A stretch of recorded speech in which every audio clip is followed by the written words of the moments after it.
Good morning बच्चों। हमें उम्मीद है कि आप स्वस्थ और अच्छे होंगे। पिछले पार्ट में हम लोग लाइट से रिलेटेड कुछ जनरल इंट्रोडक्टरी टर्म्स पढ़ रहे थे और हमने बताया था कि आप जो लोअर क्लासेस में जो पढ़े हैं एक बार उसको रिवाइज कर लीजिए, क्योंकि रे ऑप्टिक्स पढ़ने के लिए इन चीज़ों का नॉलेज होना ज़रूरी है। तो उन सारे टर्म्स जो हमने छोटे छोटे आपको बताए थे, हेडिंग डलवा दिए थे। हमने कहा था इसमें जो टर्म आपको नहीं समझ में आएगा कमेंट बॉक्स में लिख दीजिएगा, हम उसको अगले वीडियो में बना देंगे। लेकिन किसी बच्चे ने कोई लिखा नहीं, इसका मतलब कि कोई प्रॉब्लम किसी को नहीं है। और हम आगे हेडिंग डलवाए थे रिफ्रैक्टिव इंडेक्स। तो आज हम आज के इस वीडियो में जो लाइट का इंट्रोडक्शन का पहला चैप्टर है उसकी लास्ट हेडिंग हम रिफ्रैक्टिव इंडेक्स स्टार्ट कर रहे हैं। ध्यान से समझिए। तो हेडिंग डाल लें आप, जो भी पॉइंट रहा हो। रिफ्रैक्टिव इंडेक्स, इसमें हम लोग सबसे पहले समझें कि रिफ्रैक्टिव इंडेक्स होता क्या है, इससे हमको क्या जानकारी मिलती है, इसके पढ़ने से फायदा क्या है, ये निकालते कैसे हैं और ये किन किन फैक्टर्स पर डिपेंड करता है। क्या रिफ्रैक्टिव इंडेक्स एक कांस्टेंट क्वांटिटी है या वेरिएबल क्वांटिटी है, हम इसे कैसे किसी इंक्रीज या डिक्रीज कर सकते हैं किसी मीडियम के लिए, इन सभी बातों की चर्चा डिटेल इस हेडिंग में की जाएगी। जैसा कि आप पहले समझिए रिफ्रैक्टिव इंडेक्स हम पढ़ते क्यों हैं, इसकी जरूरत क्या है और ये क्यों आवश्यक है रे ऑप्टिक्स के लिए। जैसे हम जानते हैं कि लाइट की स्पीड वैक्यूम में सबसे ज्यादा होती है, मैंने बताया है। तो वैक्यूम में लाइट की स्पीड सबसे ज्यादा होती है और बाकी जितने भी ऑप्टिकल मीडियम हैं, जैसे एयर हो, ग्लास हो, वाटर हो, ग्लिसरीन हो, ऑयल हो, इन सबसे होकर जब लाइट पास करते हैं तो सारे मीडियम में लाइट की स्पीड अलग अलग होती है। जैसे मान लीजिए कि यहां आपका एयर है और ये वाटर है। तो यदि हम लाइट को एयर से वाटर में इंटर कराएं तो जितनी देर तक लाइट एयर में रहेगी उतनी देर तक लाइट की स्पीड ज्यादा रहेगी। लेकिन जो ही लाइट एयर से वाटर में इंटर की, वाटर में पहुंचते ही लाइट की स्पीड कम हो जाती है। मान लीजिए एयर में लाइट की स्पीड यदि v1 है और वाटर में लाइट की स्पीड v2 है, तो v2 will be less than v1। यानी जो ही लाइट वाटर में पहुंचेगी, वाटर में पहुंचते ही लाइट की स्पीड कम हो जाएगी। वाटर में पहुंचते ही लाइट की स्पीड का कम होना ये इंडिकेट कर रहा है कि वाटर ने लाइट के रास्ते में, लाइट के पाथ में रुकावट पैदा कर दी, रेजिस्टेंस क्रिएट कर दिया। ठीक, क्योंकि जितनी देर तक लाइट एयर में थी उतनी देर तक लाइट की स्पीड बहुत ज्यादा थी। लेकिन जो ही लाइट वाटर में इंटर की, वाटर में पहुंचते ही लाइट की स्पीड कम हो गई। इसका सीधा सा मतलब है कि वाटर ने लाइट के रास्ते में रेजिस्टेंस क्रिएट कर दिया, रुकावट पैदा कर दिया। तो कोई भी मीडियम लाइट के पाथ में, लाइट के रास्ते में एयर के कंपेयर में कितने टाइम्स रेजिस्टेंस क्रिएट कर रहा है, कितने गुना रेजिस्टेंस क्रिएट कर रहा है, इस बात की जानकारी हमको फिजिक्स के जिस क्वांटिटी से होती है उसी को हम रिफ्रैक्टिव इंडेक्स कहते हैं। यानी लाइट के पाथ में एयर जितना रुकावट पैदा कर रहा है उससे कितने गुना ज्यादा रुकावट कोई मीडियम कर रहा है, इस बात की जानकारी हमको फिजिक्स में जिस क्वांटिटी से होती है उसको हम रिफ्रैक्टिव इंडेक्स कहते हैं। रिफ्रैक्टिव इंडेक्स को जनरली म्यू से या यन से डिनोट किया जाता है। कुछ लोग म्यू से करते हैं, कुछ लोग यन से करते हैं। तो रिफ्रैक्टिव इंडेक्स किसी मीडियम का हमें ये बताता है कि वो मीडियम लाइट के रास्ते में दूसरे मीडियम के कंपेयर में कितने गुना रुकावट, रेजिस्टेंस क्रिएट कर रहा है। ठीक, जिस मीडियम का रिफ्रैक्टिव इंडेक्स ज्यादा होगा वह लाइट के पाथ में ज्यादा रेजिस्टेंस क्रिएट कर रही है, इसका मतलब हुआ। और जिस मीडियम का रिफ्रैक्टिव इंडेक्स कम हुआ वो लाइट के रास्ते में कम रुकावट पैदा कर रही है। और जिसका रिफ्रैक्टिव इंडेक्स ज़्यादा होगा वो लाइट के रास्ते में ज़्यादा रुकावट पैदा करेगा, उस मीडियम में लाइट की स्पीड कम होगी। और जिस मीडियम का रिफ्रैक्टिव इंडेक्स बहुत कम होगा वो लाइट के रास्ते में बहुत कम रुकावट पैदा करेगी, और ऐसे मीडियम में लाइट की स्पीड ज़्यादा होती है। ये ध्यान दीजिएगा। तो आगे रिफ्रैक्टिव इंडेक्स के तमाम डेफिनेशन मिलेंगे, आप लिख लीजिएगा। चाहे तो जो मैं बताया हूं ये भी डेफिनेशन लिख सकते हैं कि refractive index is such property of a medium due to which we can determine that a medium how much resistance can be creates in the path of ray with respect to light. ठीक, ये भी definition लिख सकते हैं। आगे और भी मिलेंगे, कोई एक डेफिनेशन लिख लीजिएगा, उसमें कोई दो राय नहीं है। तो रिफ्रैक्टिव इंडेक्स समझ में आ गया क्या होता है। अब रिफ्रैक्टिव इंडेक्स को मैंने बताया कि म्यू या एन से डिनोट करते हैं। एग्जाम्पल के तौर पर मान लीजिए आपको लिखना है refractive index of water with respect to air. Refractive index of water with respect to air को सिंबॉलिकली रिप्रेजेंट करना है, सिंबल से लिखना है। तो आप क्या कीजिए कि पहले म्यू का सिंबल लिख लीजिए या एन का सिंबल लिख लीजिए, जो आपकी मर्जी। अब यहां हम लिख रहे हैं रिफ्रैक्टिव इंडेक्स ऑफ वाटर, तो जिसका रिफ्रैक्टिव इंडेक्स लिख रहे हो उस मीडियम का सिंबल आगे लिख लीजिए। जैसे वाटर का रिफ्रैक्टिव इंडेक्स लिख रहे हैं तो आगे वो W लिख दिए, और विद रिस्पेक्ट टू एयर तो ए को हम पीछे लिख देंगे। तो ये तरीका है रिफ्रैक्टिव इंडेक्स को लिखने का, सिंबॉलिकली रिप्रेजेंट करने का। तो यदि ऐसे लिखा हो तो हम पढ़ेंगे refractive index of water with respect to air. ठीक, ऐसे ही मान लीजिए यदि कहीं लिखा हो W म्यू G, तो इसको हम पढ़ेंगे refractive index of glass with respect to water. Refractive index of glass with respect to water.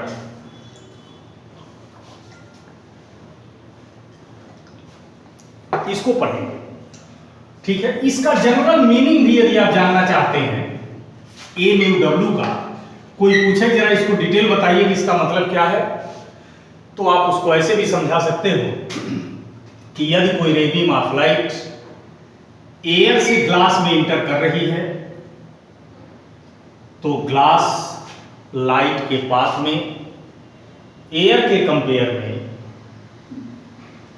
कितने गुना रेजिस्टेंस क्रिएट करेगा वह इससे मालूम हो जाता है। जैसे मान लीजिए आपसे कहा गया a mu g is equal to 2, तो इसका मतलब हुआ कि यदि कोई लाइट एयर से ग्लास में इंटर कर रही है तो ग्लास लाइट के पाथ में एयर के कंपेयर में 2 गुना ज्यादा रुकावट पैदा करेगा। उसी तरह से मान लीजिए लिखा है W mu G is equal to 1.5। इसका मतलब हो गया कि यदि कोई ray beam of light water से ग्लास में इंटर कर रही है तो ग्लास लाइट के पाथ में वाटर के कंपेयर में 1.5 गुना ज्यादा रुकावट पैदा कर सकता है या करेगा, ये इसका मतलब हो। तो यदि मान लीजिए कहीं ऐसे लिखा हो तो उसका मतलब जानना चाहते हैं कि वास्तव में ये क्या है, इसका मीनिंग क्या है, तो ऐसे आप समझ सकते हो। क्लियर। तो रिफ्रैक्टिव इंडेक्स क्या है, पढ़ते क्यों है, इससे हमें क्या जानकारी मिलती है, ये आपको बता दिया। रिफ्रैक्टिव इंडेक्स को कैसे सिंबॉलिकली रिप्रेजेंट करते हैं किसी मीडियम का, इसको भी बता दिया। अब इसमें अगली हेडिंग लिखिए classification of refractive index. Refractive index को 2 पार्ट में डिवाइड क्लासिफाई किया गया है या डिवाइड किया गया है। यहां लिख सकते हो refractive index is classified into following 2 parts. Refractive index is classified into following 2 parts. पहला relative refractive index, relative refractive index, और दूसरा एब्सोल्यूट रिफ्रैक्टिव इंडेक्स।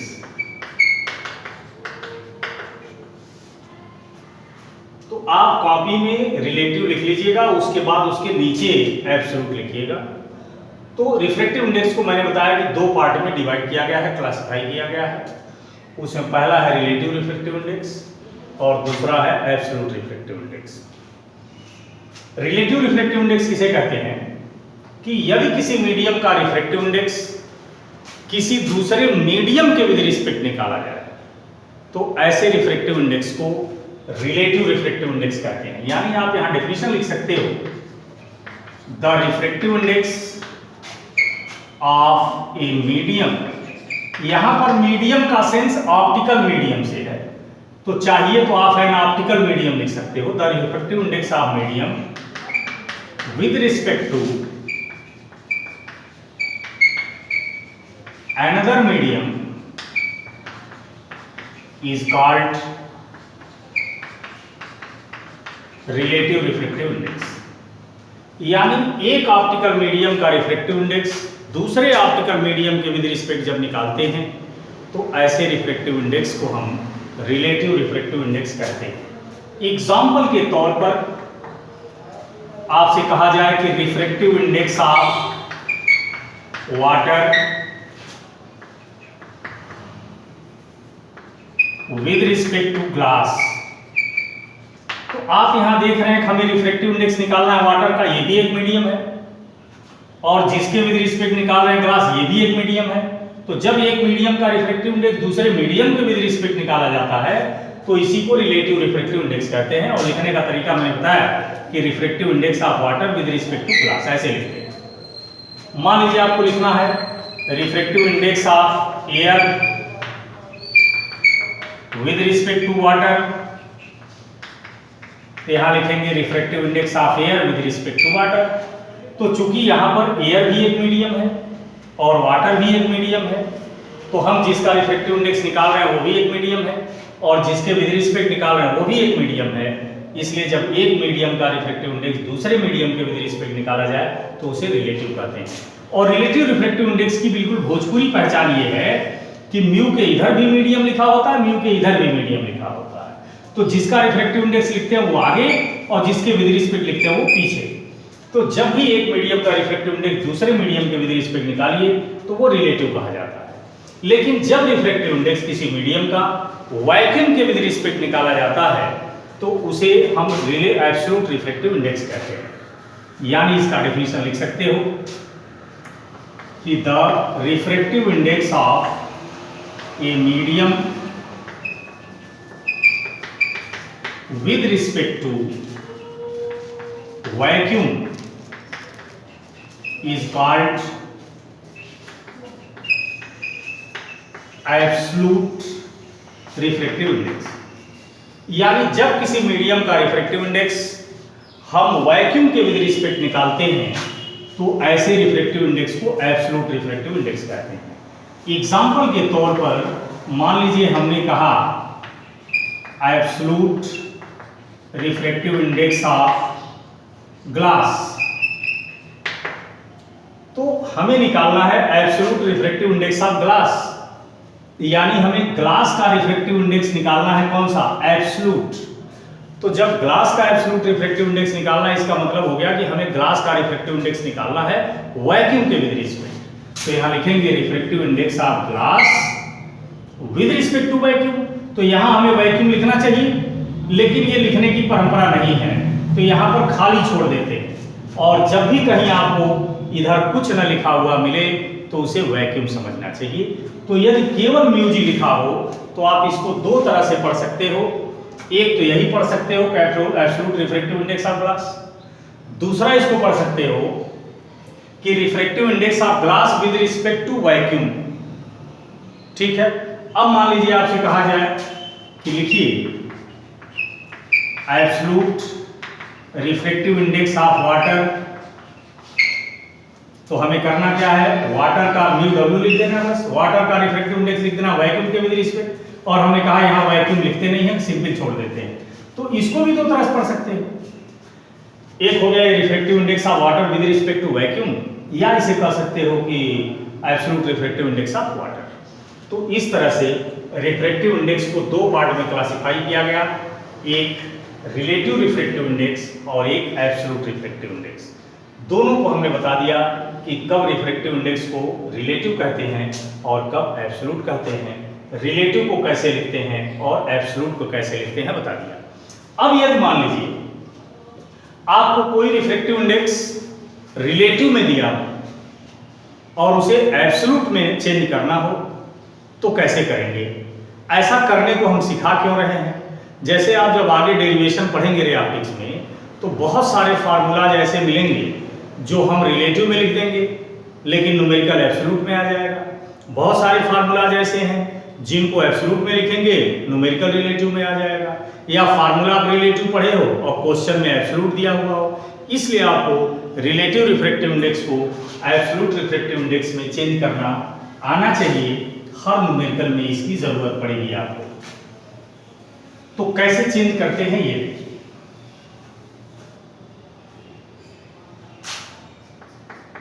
जैसे मान लीजिए लिखा है refractive index of second medium with respect to first medium, तो चूंकि जिसका रिफ्रैक्टिव इंडेक्स निकाल रहे हैं वो भी एक मीडियम है और जिसके विद रिस्पेक्ट निकाल रहे हैं वो भी एक मीडियम है, इसका मतलब ये रिलेटिव हो गया। अब इसको एब्सोल्यूट में चेंज करना है, क्या कीजिए, जो आगे लिखा है उस मीडियम का एब्सोल्यूट रिफ्रैक्टिव इंडेक्स ऊपर लिखिए और जो मीडियम पीछे लिखा है उसका एब्सोल्यूट रिफ्रैक्टिव इंडेक्स आगे लिखिए। तो इस तरह कहीं यदि 1 μ2 लिखा हो तो उसको μ2 अपॉन μ1 लिख सकते हो, या μ2 अपॉन μ1 लिखा हो तो 1 μ2 लिख सकते हो। सेम एज मान लीजिए लिखा है a μg, तो आप लिख सकते हो इसको absolute refractive index of glass upon absolute refractive index of air.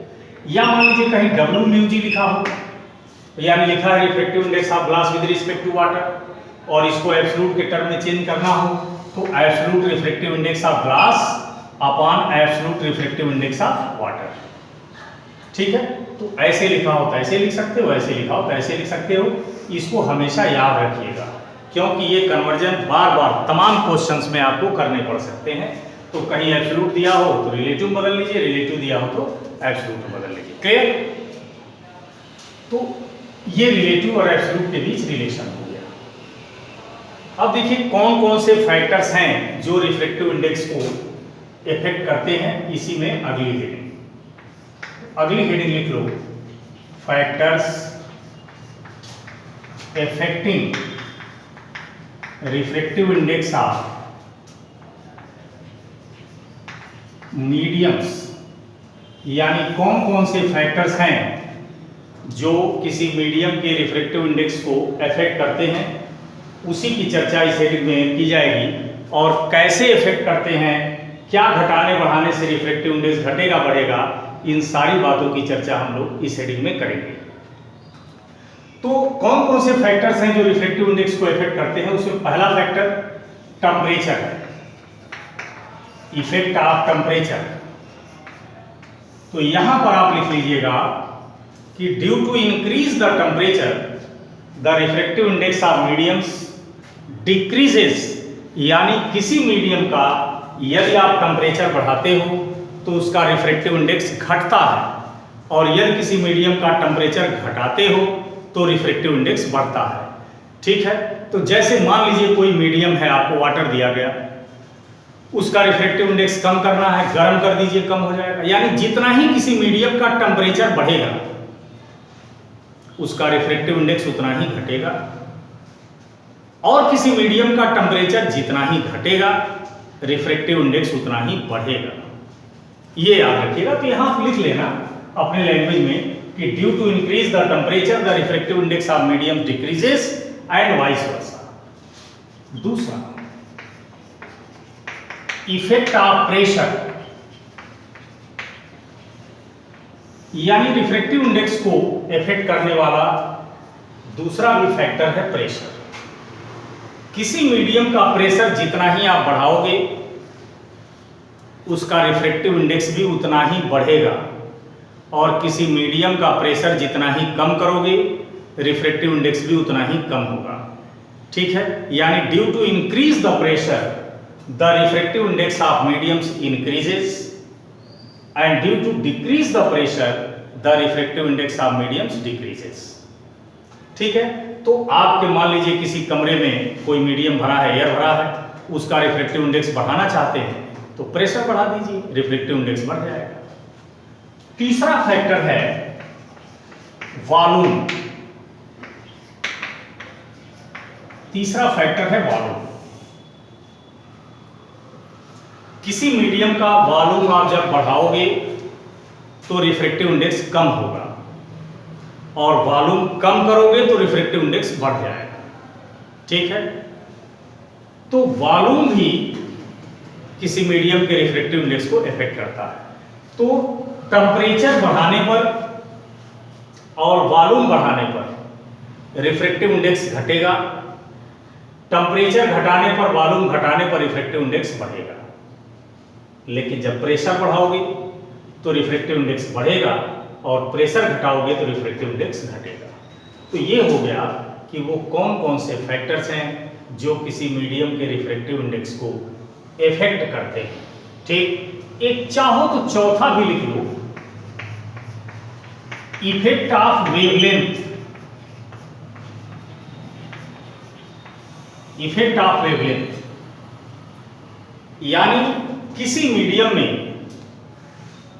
जितना ही ज्यादा वेवलेंथ की लाइट इंटर करोगे उस मीडियम का रिफ्रैक्टिव इंडेक्स उस वेवलेंथ की उस लाइट के लिए उतना ही कम होगा। ठीक है, और यदि किसी मीडियम में ऐसी लाइट इंटर कर रहे हो जिसका वेवलेंथ बहुत कम है तो उस मीडियम के लिए उसका रिफ्रैक्टिव इंडेक्स बहुत ज्यादा होगा। ठीक है, जैसे आप जानते हो सबसे कम वेवलेंथ वायलेट का होता है और सबसे ज्यादा रेड का। तो मान लीजिए ये एक ही मीडियम है वाटर, इसमें यदि वायलेट कलर की रे भेजी जाए तो चूंकि इसका वेवलेंथ सबसे कम है इसलिए वाटर का रिफ्रैक्टिव इंडेक्स वायलेट कलर के लिए सबसे ज्यादा होगा। और यदि इसी वाटर में, वाटर वही है, मीडियम एक ही है, यदि रेड कलर की रे भेज रहे हो तो चूंकि रेड कलर का रिफ्रैक्टिव इंडेक्स सबसे ज्यादा होता है इसलिए जब रेड कलर की लाइट इसमें भेजोगे तो रेड कलर के लिए वाटर का रिफ्रैक्टिव इंडेक्स बहुत कम हो जाएगा। ठीक है, तो अच्छा एक चीज और है, इसमें वेवलेंथ के साथ रिफ्रैक्टिव इंडेक्स का वेरिएशन किस रूल के तहत होता है, किस नियम के तहत होता है, इसके लिए एक फार्मूला बनाया था ग्रेट साइंटिस्ट कॉची ने, जिसको काची फार्मूला भी कहते हैं। और काची फार्मूला है a+b/λ। आगे भी है लेकिन वो टर्म बहुत छोटे छोड़ दिए जाते हैं। जहां a और b दिए गए मीडियम के लिए कांस्टेंट है तो आप इस काची इक्वेशन से भी देख रहे हो कि refractive index is inversely proportional to wavelength. यानी किसी मीडियम में जितना ही बड़े वेवलेंथ की लाइट भेजोगे रिफ्रैक्टिव इंडेक्स उस मीडियम का उतना ही कम होगा, और किसी मीडियम में जितना ही छोटे वेवलेंथ की लाइट भेजोगे उस मीडियम का रिफ्रैक्टिव इंडेक्स उस लाइट के लिए उतना ही ज्यादा होगा। तो ये हो गया कौन कौन से फैक्टर्स रिफ्रैक्टिव इंडेक्स को इफेक्ट करते हैं उसके बारे में। अब रिफ्रैक्टिव इंडेक्स निकालते कैसे हैं, अगली हेडिंग डाल लीजिए, डिटर्मिनेशन ऑफ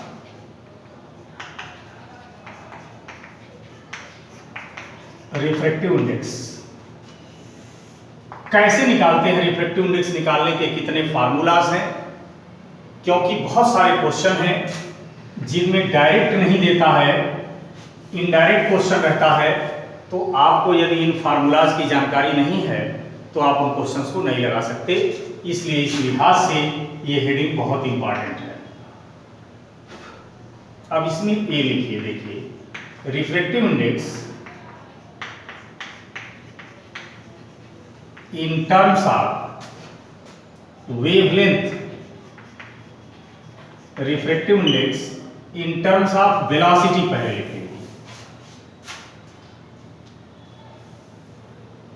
लिखना सीखिए, याद नहीं करना है। Refractive index in terms of velocity, यानी ऐसा फार्मूला बनाना है जिसमें रिफ्रैक्टिव इंडेक्स भी आए और लाइट की वेलोसिटी भी आए। मान लीजिए आपको लिखना है refractive index of second medium with respect to first medium. अब इस रिफ्रैक्टिव इंडेक्स का फार्मूला हमें वेलोसिटी के टर्म में लिखना है, तो तरीका समझिए। जो मीडियम पीछे लिखा हुआ है 1, उस मीडियम में लाइट की वेलोसिटी ऊपर लिखिए, यानी यहां लिख देंगे velocity of light in medium 1 upon velocity of light in medium 2, या इसको चाहे velocity of light in medium 1 upon velocity of light in medium 2, ये फार्मूला हो गया। अब मान लीजिए कोई न्यूमेरिकल आता है, इसमें कोई दो क्वांटिटी दे देगी, तीसरी पूछ देगी आपसे, तो ये याद रखना कि यदि रिफ्रैक्टिव इंडेक्स वेलोसिटी के टर्म में निकालना चाहते हो तो जो मीडियम आगे लिखा है उसमें लाइट की वेलोसिटी नीचे होगी। ऐसा मत लिख देना कि मीडियम 2 की वेलोसिटी, मीडियम थोड़ा ही चलता है, मीडियम 2 में लाइट की velocity of light in medium 2, यहां पर मीडियम 1 की वेलोसिटी नहीं है, velocity of light in medium 1, ठीक है। ऐसे ही मान लीजिए आपको लिखना है refractive index of water with respect to glass, और इसका फार्मूला आपको वेलोसिटी के टर्म में देना है, तो ऊपर हो जाएगा वेलोसिटी ऑफ लाइट इन, पीछे लिखा है ग्लास, ऊपर हो जाएगा ये velocity of light in glass upon velocity of light in water, यानी velocity of light in glass upon velocity of light in water.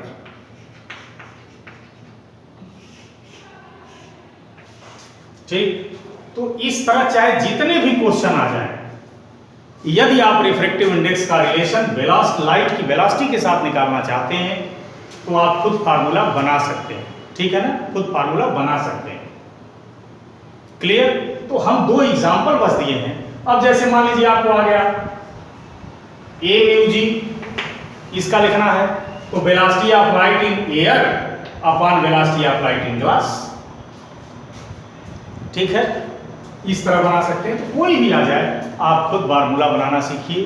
तो ये हो गया velocity, refractive index in terms of velocity, ठीक है, refractive index in terms of velocity.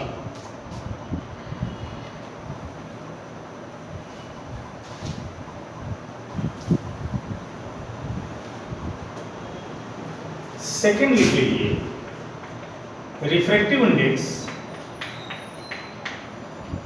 In terms of wavelength. इसमें आपको दो फार्मूलाज मिलेंगे, दोनों बहुत महत्वपूर्ण हैं, दोनों पर शॉर्ट आंसर क्वेश्चन या ऑब्जेक्टिव क्वेश्चन आते हैं। जैसे मान लो कि ये एक मीडियम है 1 और ये मीडियम है 2, एक रे बीम ऑफ लाइट मीडियम 1 से मीडियम 2 में इंटर कर रही है। मीडियम 1 में लाइट का वेवलेंथ है λ1, मीडियम 2 में लाइट का वेवलेंथ λ2। जैसा कि हम पहले आपको बता चुके हैं कि जब रे बीम ऑफ लाइट एक मीडियम से दूसरे मीडियम में जाती है तो लाइट का वेवलेंथ, वेलोसिटी और इंटेंसिटी ये तीनों चेंज हो जाती है, लेकिन फ्रीक्वेंसी में कोई चेंज नहीं होता। तो चूंकि लाइट जब मीडियम 1 में है तो इसका वेवलेंथ हम λ1 मान लिए, जब लाइट मीडियम में 2 में इंटर की तो उस मीडियम में लाइट का वेवलेंथ हमने λ2 मान लिया। इस मीडियम में लाइट की फ्रीक्वेंसी f, इस मीडियम में भी f, क्योंकि आप जानते हो कि एक मीडियम से दूसरे मीडियम में जाने पर फ्रीक्वेंसी में कोई चेंज नहीं होता। इस मीडियम में लाइट की वेलोसिटी v1 मान ले रहे हैं, इसमें v2 मान ले रहे हैं। तो आप हाई स्कूल में पढ़े हो v = n λ, relation between velocity and wavelength. यहाँ पर हम चूंकि फ्रीक्वेंसी को n से ना लिख के f से लिखे हैं, इसलिए हो जाएगा v = f λ। तो यही फार्मूला मीडियम 1 के लिए लिखिए, फॉर मीडियम 1, तो v1 = f λ1 and for medium 2 v2 = f λ2। ये हो गया v1/v2 = λ1/λ2। ये खुद एक फार्मूला है, इसमें 4 क्वांटिटीज हैं, कोई 3 दे देगा, चौथा निकालना होगा। तो ये तो हो गया relation between wavelength and velocity of light in 2 mediums. अब आप अभी इसके पहले पढ़े हो v1/v2 को आप लिख सकते हो 1μ2, तो 1μ2 इज इक्वल टू हो गया λ1/λ2। ये फार्मूला आपका हो गया refractive index in terms of wavelength. तो जब भी रिफ्रैक्टिव इंडेक्स का फार्मूला वेवलेंथ के टर्म में लिखना हो तो जो पहले लिखा है उस मीडियम में लाइट का वेवलेंथ ऊपर रखेंगे और जो बाद में मीडियम लिखा है उस मीडियम में लाइट का वेवलेंथ नीचे लिख देंगे। एग्जांपल के तौर पर मान लीजिए आपको लिखना है aμg का फार्मूला वेवलेंथ के टर्म में, तो wavelength of light in air upon wavelength of light in glass. ऐसे ही मान लीजिए wμg का लिखना है, तो wavelength of light in water upon wavelength of light in glass. ठीक है, तो इस तरह से आप जैसे आपने रिफ्रैक्टिव इंडेक्स का फार्मूला वेलोसिटी के टर्म में लिखना सीखा, कोई भी आ जाए बना के आप फार्मूला लिख सकते हो, उसी तरह से यहाँ पर रिफ्रैक्टिव इंडेक्स का फार्मूला हमने वेवलेंथ के टर्म में लिखना सिखा दिया। ठीक है, तो कोई भी आ जाए, मैंने 2 एग्जाम्पल बताया है, कोई भी आपको आ जाए तो आप ऐसे ही अपने आप फार्मूला बना सकते हैं। अब एक और है, लिख लीजिए last.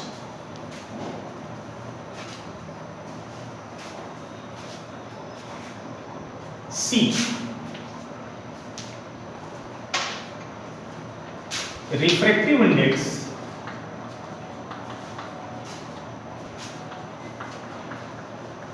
in terms of permittivity and permeability। Refractive index in terms of permittivity and permeability. इस हेडिंग में भी आपको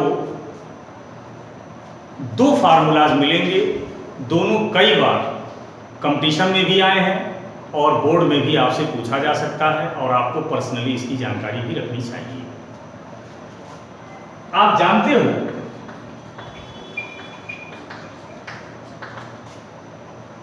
इलेक्ट्रोस्टैटिक कांस्टेंट 1/4πε0 होता है, इसकी वैल्यू होती है 9 × 10⁹।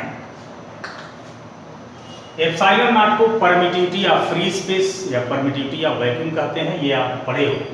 तो जिस तरह से इलेक्ट्रोस्टैटिक्स में मैक्सिमम फार्मूले में ये कांस्टेंट यूज किया जाता है, वैसे ही जब आप मैग्नेटोस्टैटिक्स पढ़ोगे तो उसमें भी एक कांस्टेंट यूज होगा जिसको मैग्नेटोस्टैटिक कांस्टेंट कहते हैं। और मैग्नेटोस्टैटिक कांस्टेंट होता है μ0/4π, इसकी वैल्यू होती है 10⁻⁻⁷। इसको μ0 को कहते हैं परमिएबिलिटी ऑफ फ्री स्पेस। जैसे इसको परमिटिविटी ऑफ फ्री स्पेस कहते थे, वैसे इसको परमिएबिलिटी ऑफ फ्री स्पेस कहते हैं। जैसे इलेक्ट्रोस्टैटिक के मैक्सिमम फार्मूले में कांस्टेंट यूज किया गया है, वैसे ही जब मैग्नेटोस्टैटिक्स पढ़ेंगे तो उसके मैक्सिमम फार्मूला में ये कांस्टेंट यूज करेंगे। अब आप क्या, ये इलेक्ट्रोस्टैटिक कांस्टेंट हो गया, ये मैग्नेटोस्टैटिक कांस्टेंट हो गया। अब इक्वेशन 1 में इक्वेशन 2 को डिवाइड कर दीजिए, तो ये हो जाएगा 1/4πε0। जब इसमें इसको डिवाइड करोगे तो ये ऊपर चला जाएगा 4π/μ0, और इसको डिवाइड करोगे 9 × 10⁹ अपॉन 10⁻⁻⁷। 4π से 4π कैंसिल हो गया, 1/μ0 और ये ऊपर जाएगा तो हो जाएगा 9 × 10⁻16, या 1/μ0 को लिख सकते हो 3 × 10⁸ का होल स्क्वायर। 3 क्वेश्चन इसमें ऑब्जेक्टिव मिलेंगे छोटे छोटे, ध्यान से देखिए। अब आप जानते हो 3 × 10⁸, this is the velocity of light in vacuum.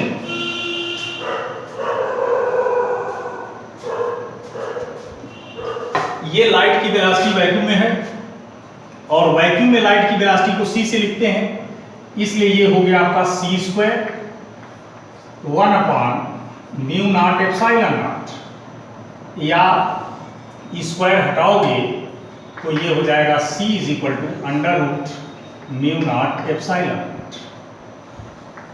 देखिए, कभी कभी एक क्वेश्चन डायमेंशन में पूछ देता है कि find the dimension of this, इसका डायमेंशन निकालना होता है, तो थोड़ा जटिल हो गया। लेकिन जो बच्चे जानते हैं कि ये वैल्यू सी की यानी वेलोसिटी ऑफ लाइट की, तो इसका मतलब इसका डायमेंशन वही होगा जो लाइट की वेलोसिटी का होगा या वेलोसिटी का होगा। तो चूंकि वेलोसिटी का डायमेंशन lt-1 होता है, इसलिए इस पूरे का डायमेंशन हो गया lt-1, तो सॉल्व करने की कोई जरूरत नहीं। ठीक, तो एक क्वेश्चन यही हो गया। दूसरा ऑब्जेक्टिव क्वेश्चन आप खोजेंगे, कई बार कंपटीशन में आया है कि the value of 1/μ0 is equivalent to या इक्वल्स टू तो वेलोसिटी ऑफ लाइट। अब देखिए, जब ये velocity of light in vacuum का फार्मूला है, तो velocity of light in medium यदि इसी तरह निकालना हो, इसी फार्मूले के तर्ज पर, ये तो लाइट की वेलोसिटी होगी वैक्यूम में। अब लिखेंगे the velocity of light in medium. तो मीडियम में लाइट की वेलोसिटी निकालोगे, तो यहां जब वैक्यूम में निकाल रहे थे तो परमिएबिलिटी और परमिटिविटी वैक्यूम का ले रहे थे। अब जब मीडियम में लाइट की स्पीड निकालोगे तो परमिएबिलिटी और परमिटिविटी मीडियम का लेंगे।